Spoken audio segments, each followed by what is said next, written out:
विपत्ति से तो बचना चाहते हैं हम लोग, ठीक है, हरि का स्मरण करो, सारी विपत्ति। प्रहलाद जी महाराज से किसी ने पूछा तेरा कौन सा नक्षत्र चल रहा है, तेरा कौन सा ग्रह चल रहा है जिसके पे तू बच रहा है, इतने तेरे प्रयास कर लिए, तेरे को जहर पिला दिया, हाथियों के बीच में डाल दिया, ऊपर से नीचे फेंक दिया, तू बच क्यों रहा है, तेरा कौन सा ग्रह चल रहा है? तो प्रहलाद जी क्या कहते हैं, बोले मुझको शनि नहीं, मुझको राहु ग्रह, ये सब ग्रह नहीं लगे हुए, बोले कृष्ण ग्रह ग्रहित आत्मा, मुझे कृष्ण ग्रह लगा हुआ है, मेरी कुंडली में कृष्ण ग्रह बैठा है, इसलिए मेरा कुछ नहीं हो रहा। ज्योतिषाचार्य पागल हो, बोले कृष्ण तो ग्रह ही नहीं होता, बोले वही तो भक्तों के लिए भगवान ने अलग से ग्रह बनाया, बोले कृष्ण ग्रह, इसमें सुख की अनुभूति नहीं, दुख में पीड़ा नहीं, यहाँ पे केवल आनंद मिलता है बस, और कुछ नहीं। तो धीमहि ध्यान धरो, किसका? परम सत्य भगवान का। भाव से सुनिए। श्रीमद् भागवत का प्रथम श्लोक, इतना दिव्य श्लोक है, इस पर चाहे तो 2-3 घंटे इसी पर प्रवचन हो सकता है, इतना सुंदर श्लोक है। लेकिन हम नहीं करेंगे ऐसा, थोड़े से में ही कह के चलें कि जन्माद्यस्य यतोऽन्वयादितरतः चार्थे स्ववेद्यस्वराट्। हे प्रभु,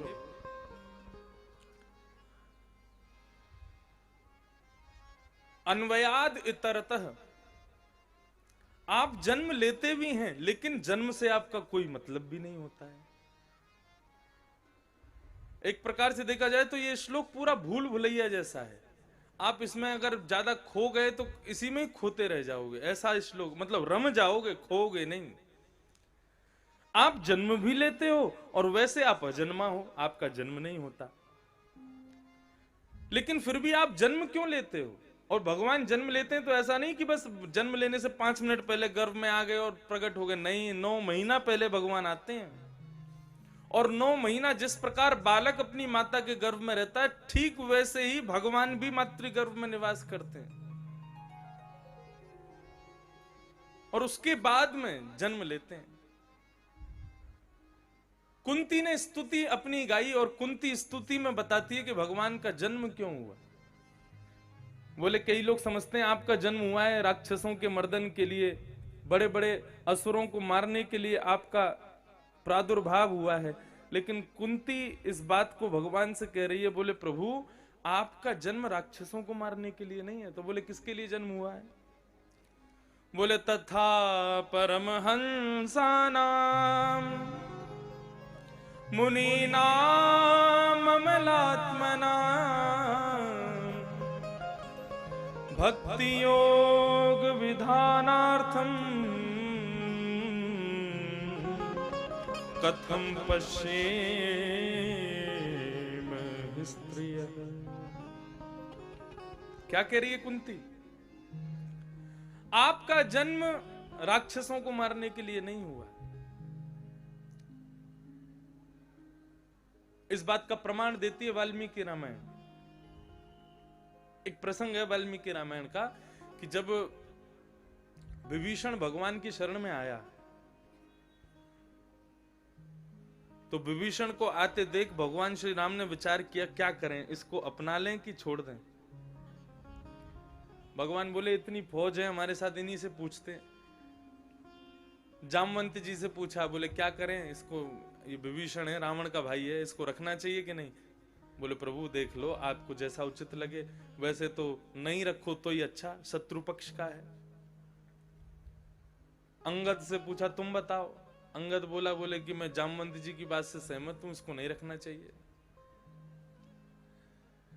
सबसे पूछते पूछते पूछते पूछते अंत में आए भगवान किसके पास? वानर सेना के अधिपति राजा सुग्रीव के पास।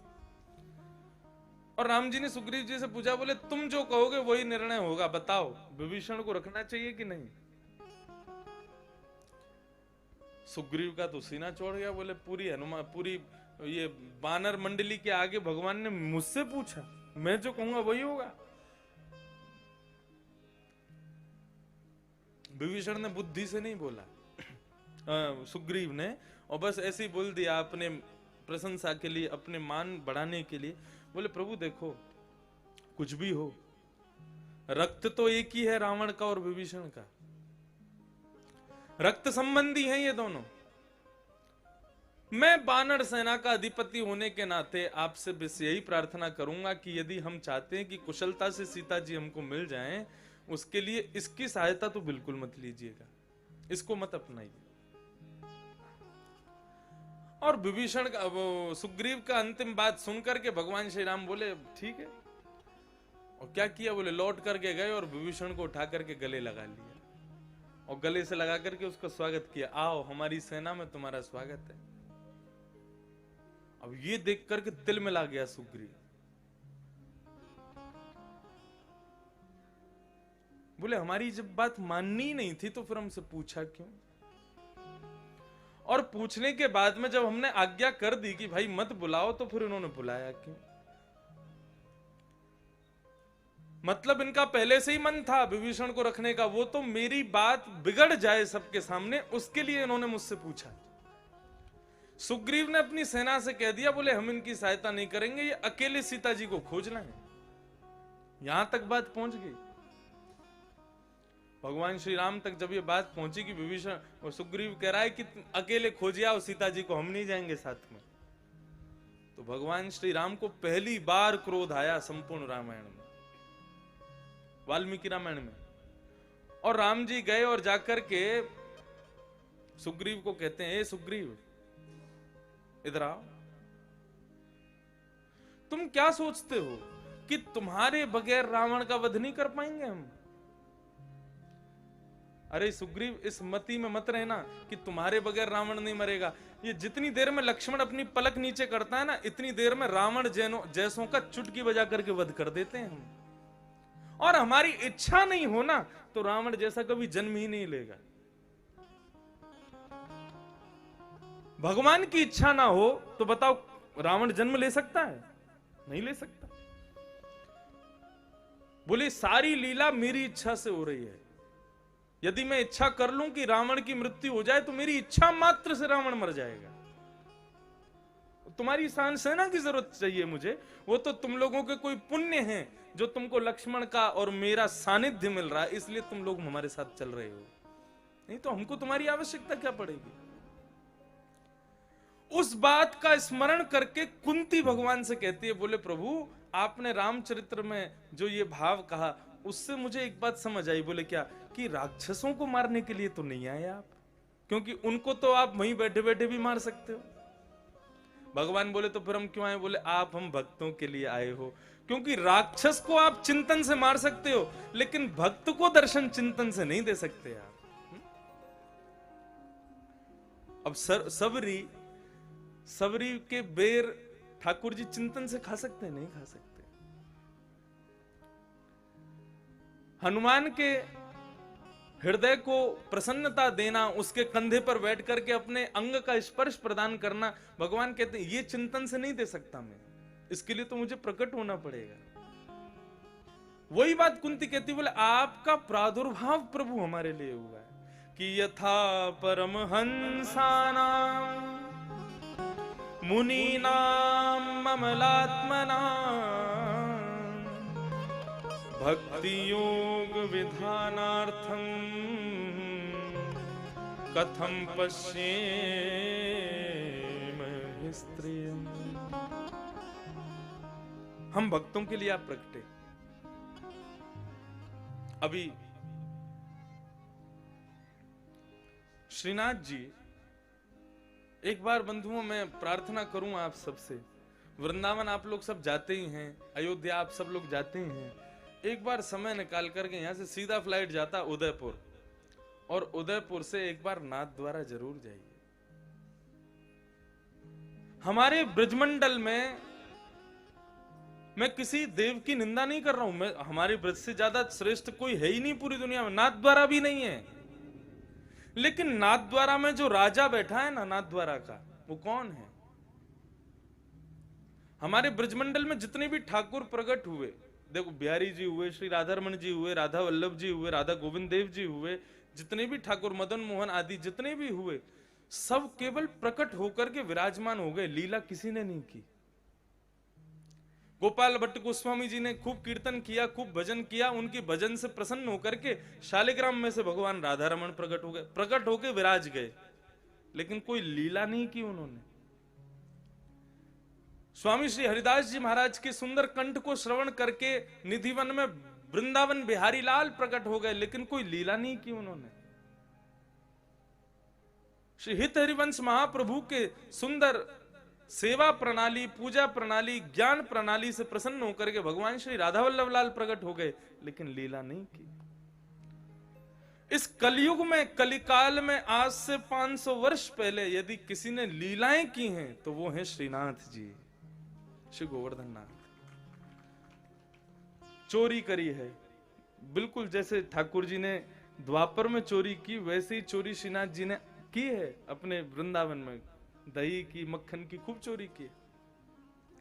अष्ट सखा सूरदास, कुम्मनदास, चतुर्भुज स्वामी, इन सब के साथ में खूब लीलाएं की हैं ठाकुर जी ने, गोवर्धन में खूब लीलाएं की हैं।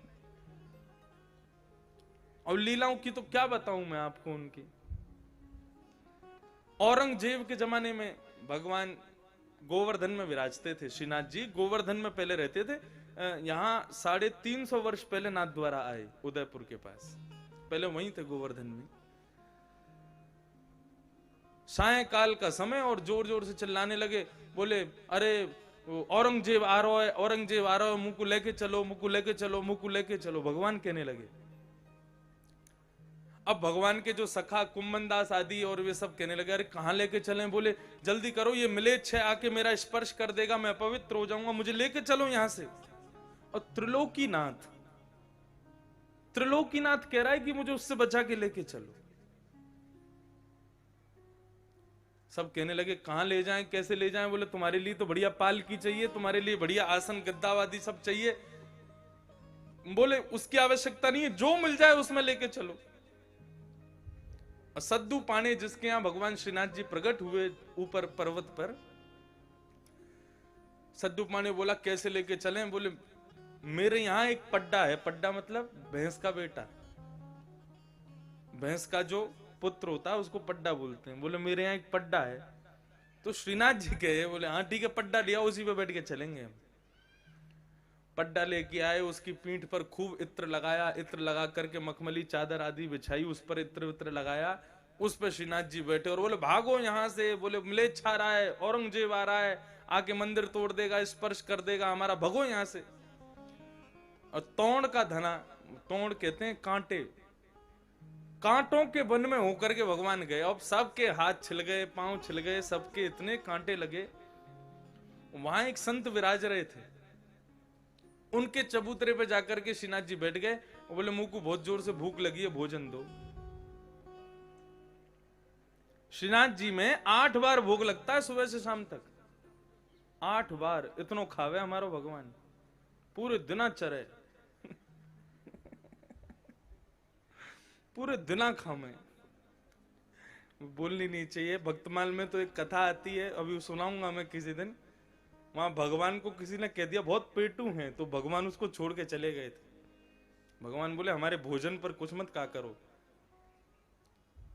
सुबह सुबह उठेंगे, मंगला भोग खाएंगे, फिर उसके बाद में उबासी ले ली उसका भोग पाएंगे, फिर उसके बाद श्रृंगार करेंगे, श्रृंगार में श्रम भोग लेंगे, फिर श्रम भोग आएगा, फिर उसके बाद नाश्ता है, नाश्ता से पहले 3 बार तो भोग लगा लेते हैं, वो इतना खाते हैं।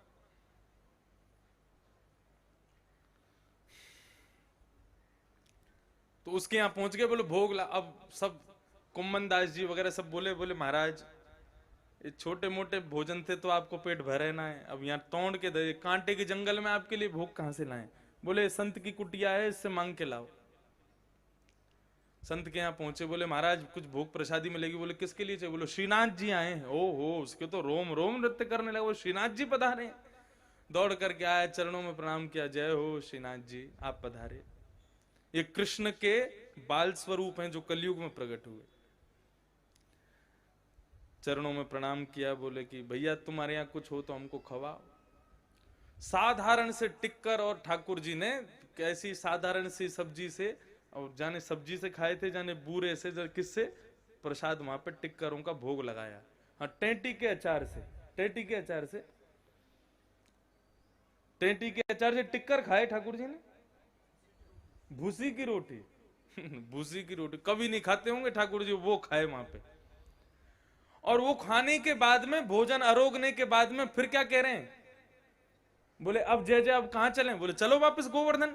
बोले वहां तो वो मिलेच, बोले कोई मिलेच विलेच नहीं है, वो तो हम तो इस पर कृपा करने आए थे, अपने इस भक्त पर कृपा करने, इसके हाथ की रोटी खाने आए थे उनको, कोई नहीं आया मिलेच विलेच। अब रे हमारी इच्छा हो जाए कि मिलेच स्पर्श कर जाएगा हमको, वो तो तुम लोग आते नहीं यहाँ पे, इतने कांटे थे ना, इसलिए हमने जल्दी जल्दी कही कि जल्दी भगो भगो भगो, इसलिए आ गए हम। उनकी लीला अपरंपार है। तो किसके लिए पधारे हैं ठाकुर जी, भक्तों के लिए पधारे। श्रीनाथ जी गोवर्धन पर्वत से प्रकट हुए, और श्रीनाथ जी बाद में प्रकट हुए, पहले उनकी भुजा प्रकट हुई। सद्दुपाणे नाम का एक व्यक्ति रहता था गोवर्धन में, उसकी बहुत सारी गैया थी, उनमें सबसे अच्छी गैया जो थी वो रोज जाती थी, और लौट के जब चर के आती तो उसका दूध नहीं मिलता। सद्दुपाणे बोले कोई दूध निकाल लेता है, कल से जाके देखूंगा कौन दूध निकालता है। पीछे पीछे गैया के गया तो क्या देखा, गैया गोवर्धन पर्वत पर एक स्थान पर जाती है, और उस स्थान पर खड़े होते उसके चारों थनों से दूध निकलता है। सद्दुपाणी ने जाकर के देखा तो कुछ नहीं, वहां पर एक भुजा दिखाई दी ऐसे ऊपर निकली हुई। उसने भुजा वहां से सब पत्थर वत्थर आदि सब स्थान से सब समेट करके जैसी देखा तो श्रीनाथ जी वहां प्रकट हो गए। चरणों में प्रणाम किया, बोले प्रभु आपके लिए भोग लाए, प्रसादी लाए। बोले नहीं कुछ नहीं चाहिए। बोले कब तक नहीं पाओगे? बोले जब तक हमारा भक्त वल्लभाचार्य नहीं आ जाएगा तब तक भोजन नहीं करेंगे। तब तक क्या करोगे? बोले केवल दूध पिएंगे। हम लोग क्या व्रत रखते हैं भगवान के लिए? श्रीनाथ जी ने 60 वर्ष तक भोजन नहीं किया। बोले जिस दिन वल्लभाचार्य जी आएंगे उस दिन भोजन करूंगा। और 60-70 वर्ष बाद श्री वल्लभाचार्य जी जब गोवर्धन पधारे और वल्लभाचार्य जी को सद्दुपाणी ने कहा, बोले आपकी इच्छा में, आपकी आश में हमारे ठाकुर जी भूखे बैठे हैं। तब श्री वल्लभाचार्य जी महाराज ने अन्नप्राशन संस्कार के रूप में पहली बार 56 भोग बना करके ठाकुर जी का भोग लगाया। तब से लेके आज तक श्री गोवर्धन नाथ जी को 56 भोग लगाए जाते हैं। तो मैं क्या बताना चाह रहा हूं, केवल अपनी भक्त की इच्छा में ठाकुर जी ने 60 वर्ष तक भोजन नहीं आरोगा, भोजन नहीं पाया। किसके लिए प्रकट हुए? हमारे लिए प्रकट हुए।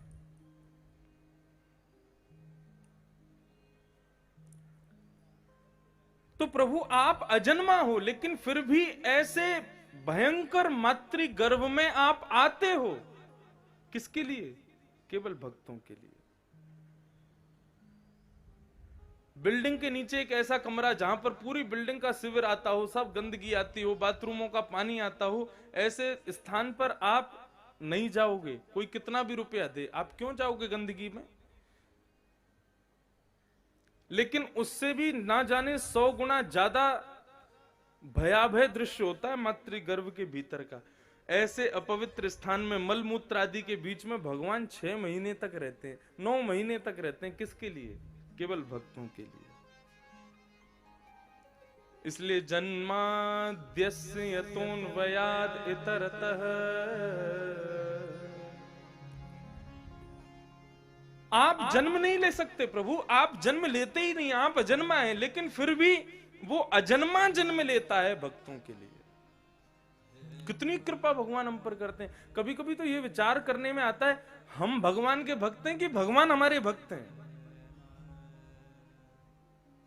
और वास्तव में आपने यदि भागवत को अच्छे से पढ़ लिया तो आप यही निष्कर्ष निकालोगे, हम भगवान की क्या भक्ति करेंगे, भगवान हमारी भक्ति ज्यादा करते हैं। आप तो एक बार बस घंटी हिला करके दिया से एक बार आरती कर देते हो। ठाकुर जी तो रोज आपकी आरती करते हैं। सुबह 5 बजे से ही सूर्य रूपी दिए को प्रकट कर देते हैं और आपके ऊपर से वो सूर्य इसी प्रकार तो चलता है जिस प्रकार आरती चलती है। जब तक आप जीवित हो तब तक रोज आपकी आरती होगी। ठाकुर जी स्वयं करते हैं, सूर्य रूपी दिए से आपकी आरती करते हैं। और आरती करने के बाद में विचार करते हैं कि मेरे भक्त को ग्रीष्म लग गई होगी, तो शाम को शीतलता प्रदान करने के लिए ठाकुर जी चंद्रमा को प्रकट कर देते हैं। बोले मतलब मानो ऐसा भाव रखते हो, भक्तों से कह रहे हो मैंने तुमको पूरे दिन आरती की, मैं तो आरती कर रहा था लेकिन आपको उसमें कष्ट हो गया होगा, इसलिए अब मैं चंद्रमा से आपकी आरती कर रहा हूं ताकि आपको थोड़ी शीतलता मिले, आपको ज्यादा कष्ट ना हो। हम भगवान को फूल चढ़ाते हैं, भगवान हमें फूल चढ़ाते हैं। आसपास खेती बाड़ी में जितने भी पुष्प प्रकट होते हैं, जितने भी अन्न अनाज प्रकट होते हैं, इन सबको प्रकट करके भगवान हम पर पुष्प चढ़ा रहे हैं।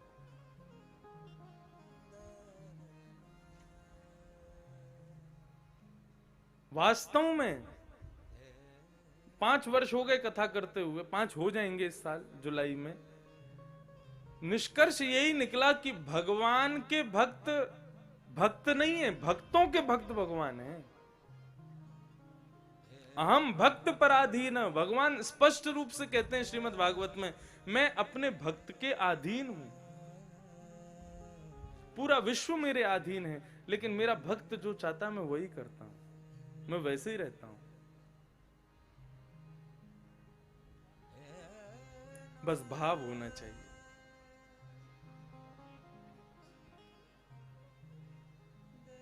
जन्माद्यस्य तोन्वयादितरतश्चार्थे सुविज्ञ स्वराट। वे अविज्ञ हैं, अनविज्ञ नहीं है, वे सब समझते हैं।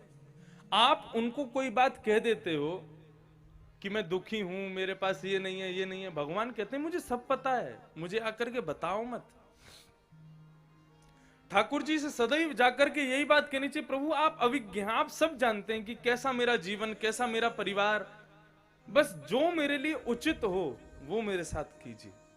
अगर आपको लगता है कि आने वाले समय में मुझे थोड़े दुख सहने चाहिए, कष्ट सहने चाहिए, उससे मेरी भलाई है तो मुझे दीजिए, जिसमें मेरी भलाई हो मुझे दो।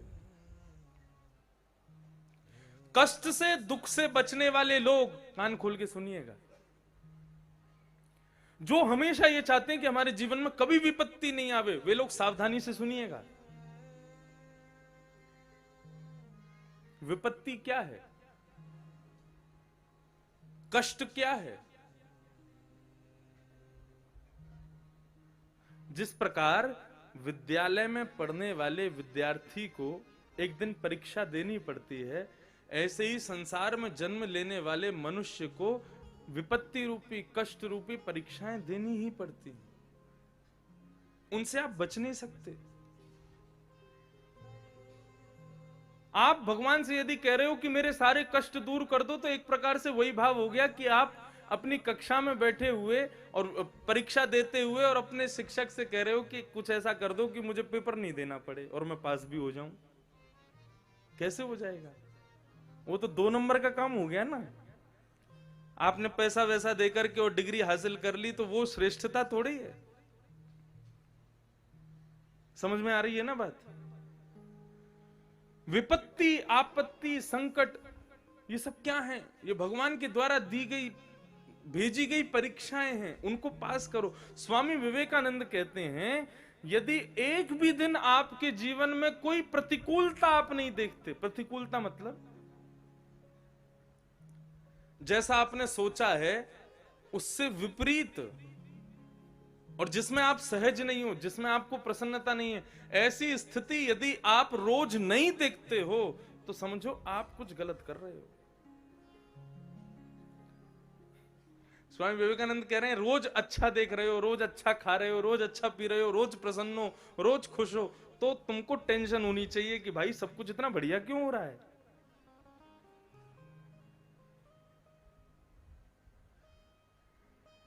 विपत्तियों से दूरी हो जाए, विपत्ति मेरे जीवन से चली जाए, भगवान से ये कभी मत मांगना। भगवान से मांगना है तो ये मांगो, इन विपत्तियों से जूझने का बल मुझे प्रदान करो प्रभु। लेकिन आज विचार करते हैं, विद्या की प्रणाली थोड़ी बदलनी चाहिए हमारे स्कूलों में। हम लोग प्रेयर, इतनी बढ़िया बढ़िया हमारे स्कूल में प्रेयर गाते थे, लेकिन उसके भाव बच्चों को कभी नहीं बताए जाते थे।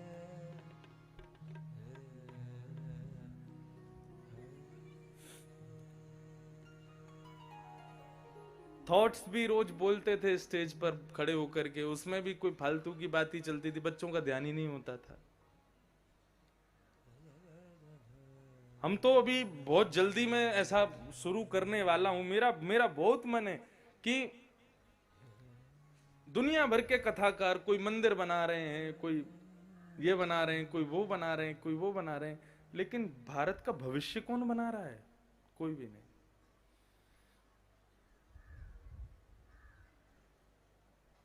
मंदिर तो आप बना लो, मंदिर में जाएगा कौन कल?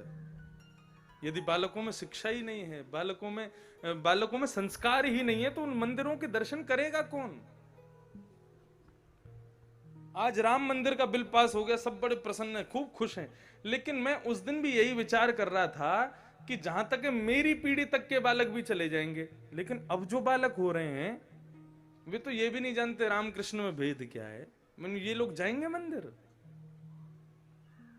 इस पर विचार करना है।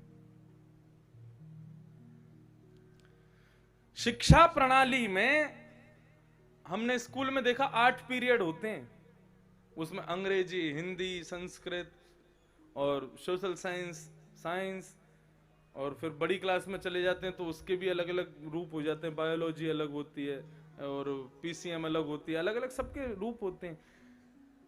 और शनिवार का दिन हमारे स्कूलों में भी, वृंदावन में भी, वहां पर भी वो एक्टिविटी डे होता है। उस दिन बालकों को नई नई एक्टिविटीज कराई जाती हैं, आदि आदि, लेकिन आध्यात्मिक शिक्षा का कोई विधान नहीं हमारे स्कूलों में।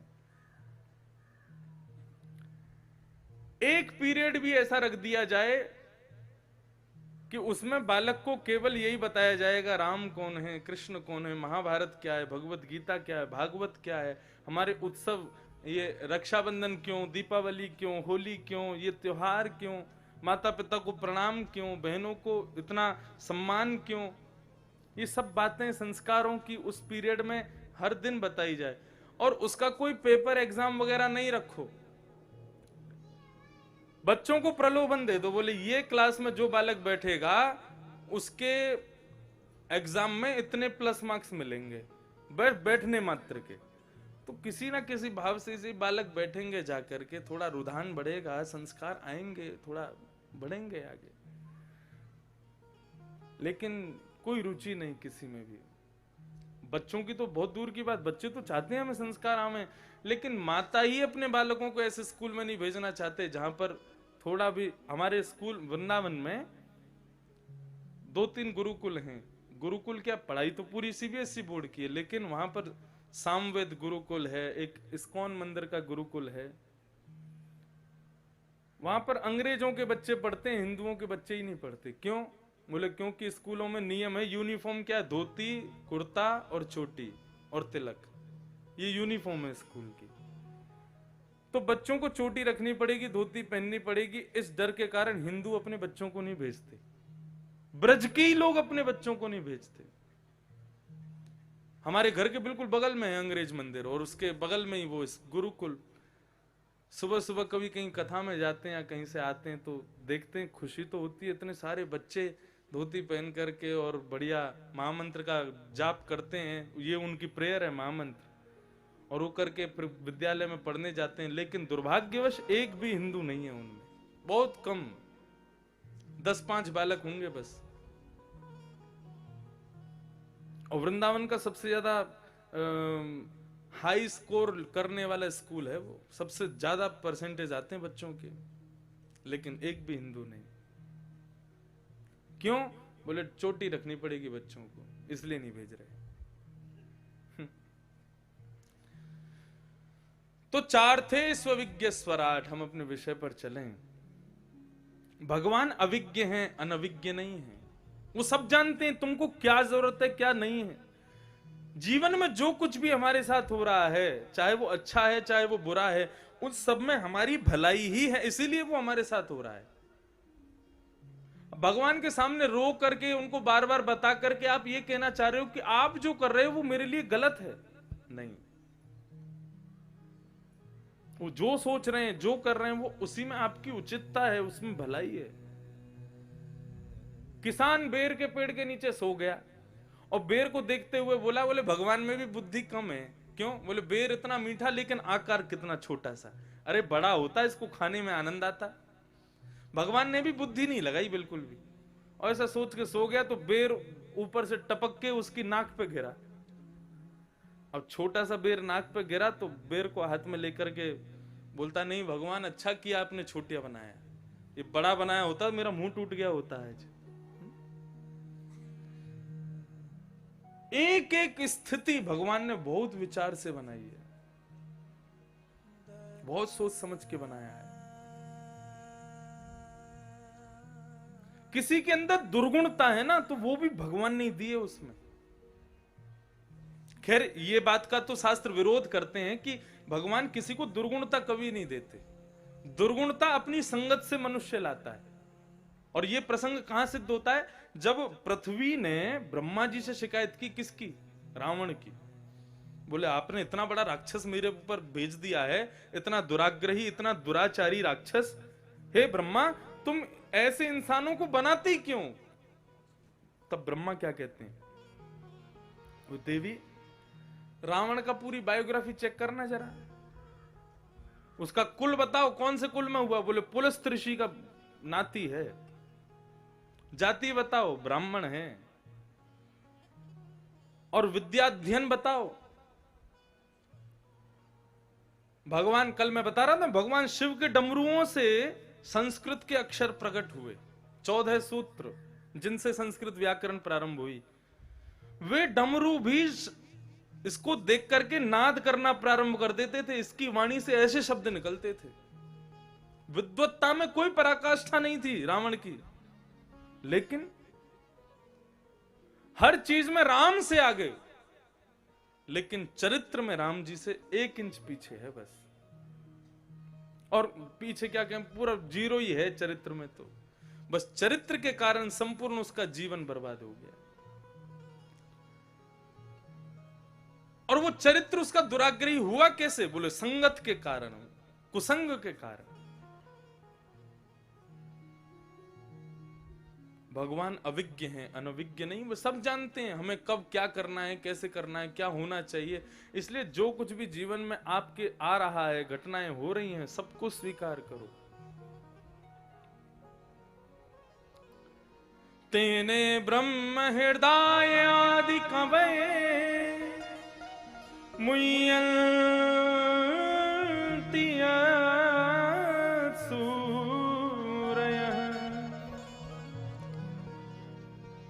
बड़े बड़े देवता, बड़े बड़े मुनि भी जिनकी लीला पर मोहित रहते हैं। आदि कवि ब्रह्मा भी जिनकी आज्ञा के बिना कुछ नहीं करते हैं। तेजो वारि मृदाम यथा विनिमयो, पृथ्वी जल तेज वायु आकाश, ये 5 जिनसे प्रकट हुए हैं। यत्र त्रिशर्गो मृषा, और जिनकी कृपा से ये झूठा संसार भी सच्चा लगने लग जाता है। वास्तव में संसार झूठा ही है, मिथ्या।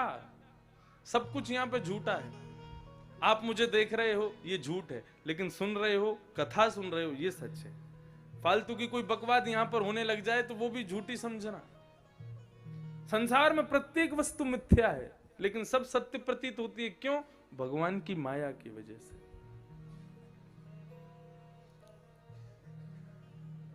धामना स्वेन सदा निरस्त कुहकम सत्यम परम धीमहि। ऐसी वैचित्र सृष्टि का निर्माण करने वाले, और पूरी सृष्टि का निर्माण भी भगवान ने किसके लिए किया? केवल इस सृष्टि में एकाध कोई मेरा भक्त प्रकट हो जाएगा तो उसकी भक्ति से प्रसन्न होने के लिए भगवान ने सृष्टि करना प्रारंभ किया। लोग पूछते हैं भगवान ने पृथ्वी क्यों बनाई, इतने सारे लोग क्यों बनाए, इतना सब कुछ क्यों बनाया? भगवान ने इन सब से कोई मतलब नहीं है। भगवान को मतलब केवल किससे है? इतनी सारी सृष्टि में 1-2 भक्त प्रकट जरूर होते हैं, और उन भक्तों की भक्ति देखने के लिए, ऐसी विषम परिस्थिति में उनकी भक्ति देखने के लिए भगवान केवल इस सृष्टि का निर्माण करते हैं। अब आप प्रश्न करोगे विषम परिस्थितियां ही क्यों बनाते हैं भगवान? केवल 2-4 भक्त बना करके सृष्टि कर रहे हैं, बाकी सबको क्यों बनाते हैं? भाई देखो, कमल की सुंदरता कीचड़ में ही होती है, ऐसी भक्त की सुंदरता जो है वो संसार की सारी विषम परिस्थितियों में रहने वाले कामी, क्रोधी, लोभी, मोही इतने प्रकार के लोग रहेंगे, उनके बीच में एक भक्त जब दिखाई देता है भगवान को, तब अच्छा लगता है, वाह अब अच्छा लग रहा है। अकेले भक्त को देखने में आनंद नहीं आता ठाकुर जी को, उसके लिए ठाकुर जी ने ये पूरी सृष्टि बनाई। ऐसे परम सत्य भगवान को हम बारंबार प्रणाम